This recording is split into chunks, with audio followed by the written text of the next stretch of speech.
My name is Yaya Brown. I am 15 years old and I am in the 10th grade. I go to Heritage Christian Academy, and this is my history project.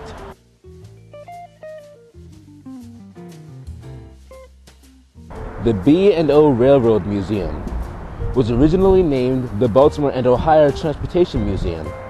It is considered the birthplace of American railroading and has the largest collection of 19th century locomotives and historic railroad equipment in the U.S. The museum is located in the old Mount Clair station.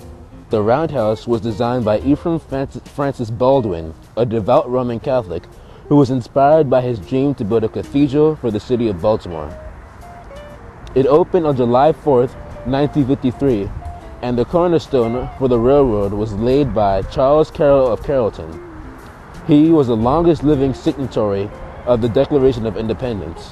It was also the site of the first telegraph message, "What hath God wrought?"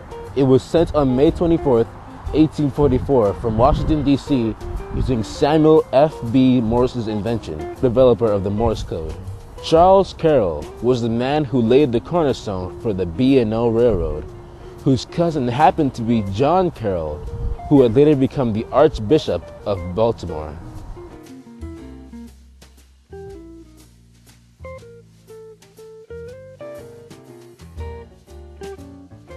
This is the Baltimore Basilica. It was designed by Benjamin Henry Latrobe, who also designed the Capitol building in Washington, D.C. under President Thomas Jefferson. Two others were prominent in the design of the Basilica: John Carroll, who would later become the Archbishop of Baltimore, and his cousin Charles Carroll, who was a signatory of the Declaration of Independence and laid the cornerstone to America's first railroad station, the Baltimore and Ohio Railroad. The Baltimore Basilica, officially known as the Basilica of the National Shrine of the Assumption of the Blessed Virgin Mary, was built from 1806 to 1821. It was the first cathedral built in the United States. It was built after the adoption of the Constitution and stands as a symbol of religious freedom. The Basilica was the birthplace of the first congregation for women of color, who called themselves the Oblate Sisters of Providence, founded by Mother Mary Lang, who also founded the first Catholic school for women of color.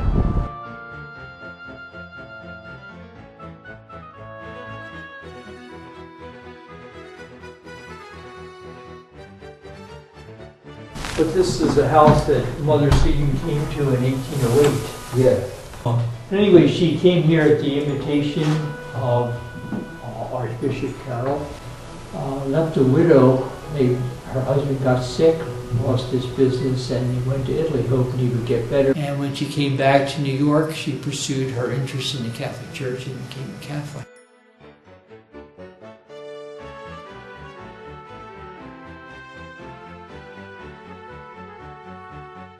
And these were the schoolrooms where the girls were taught. Mm-hmm. This would have been an arts and crafts room. And this is where they would have done their academics, reading, writing, arithmetic. And this would have been the bedroom where Mother Seton slept.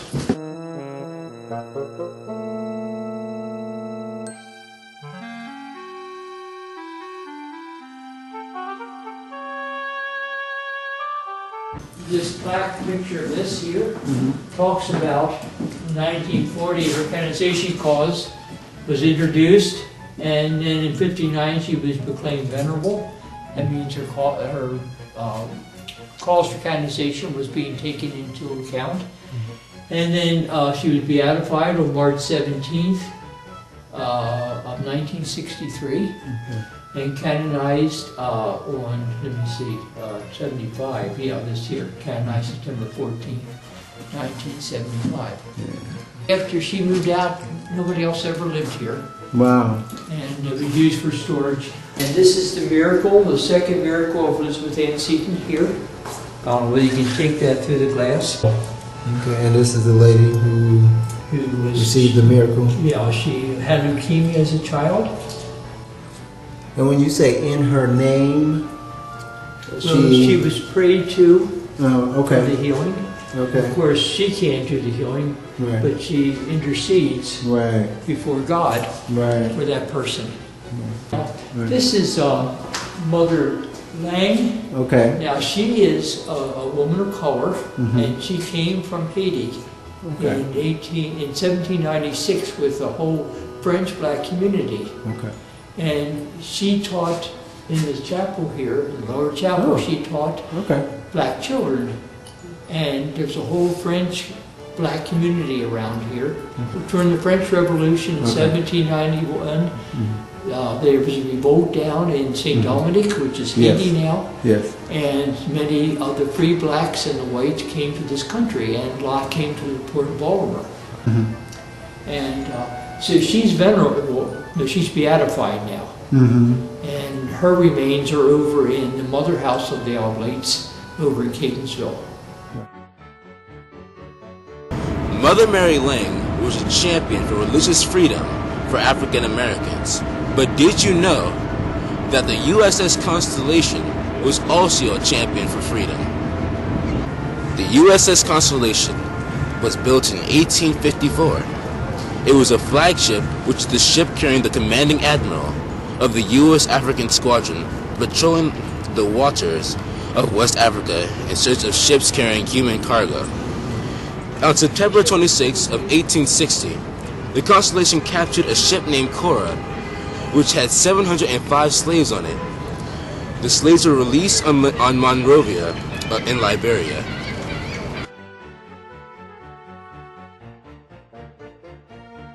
The USS Constellation served during the Revolutionary War, where America won its independence from Great Britain. One of the greatest battles that took place in that war happened right here at Fort McHenry.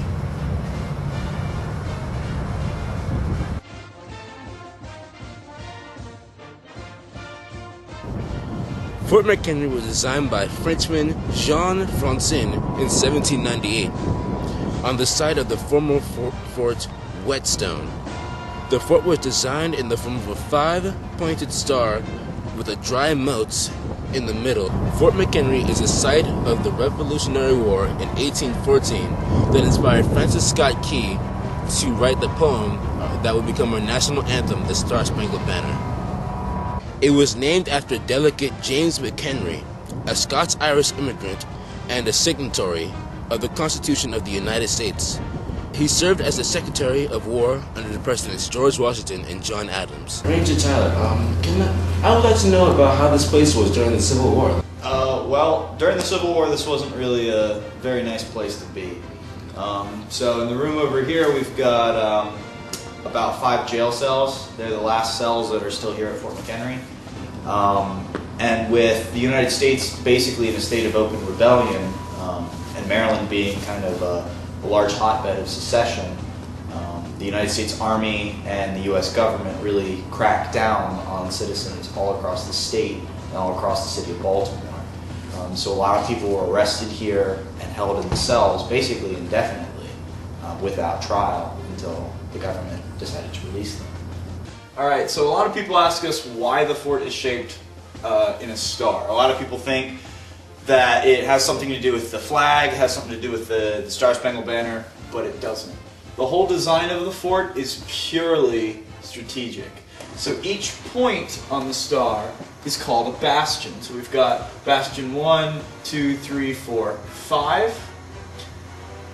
And each bastion is supposed to protect the ones next to it.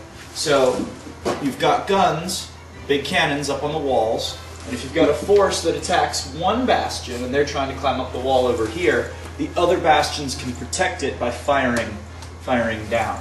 If you've got a circular fort, like imagine this is a circular fort, and forces attack one side, the guns over here can't protect at all. So you've got interlocking fields of fire. Basically you've got fire coming from two sides all the way around the fort. Wow, that was a lot of running around, and I'm pretty hungry. But before I go get something to eat, can you remember all the 5 places that we went to?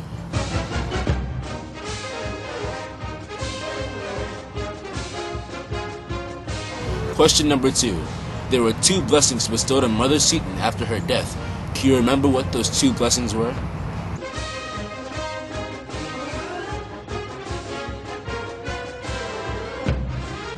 Question number 3. When the USS Constellation captured the ship named Cora, how many Africans were freed?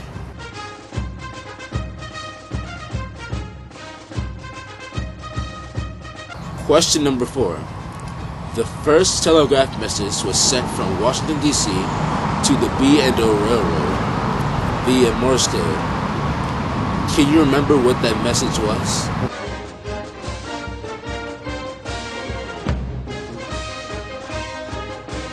Question 5. Fort McHenry was built in an unusual shape. What was that shape, and why did they make it like that?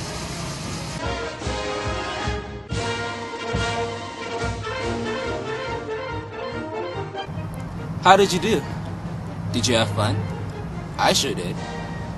Now I'm starting to get hungry, so I'm gonna go out and get something to eat. I want to thank my dad for helping me videotape this together, and Mrs. Smith for allowing me to go out to these wonderful places. Thank you, and goodbye.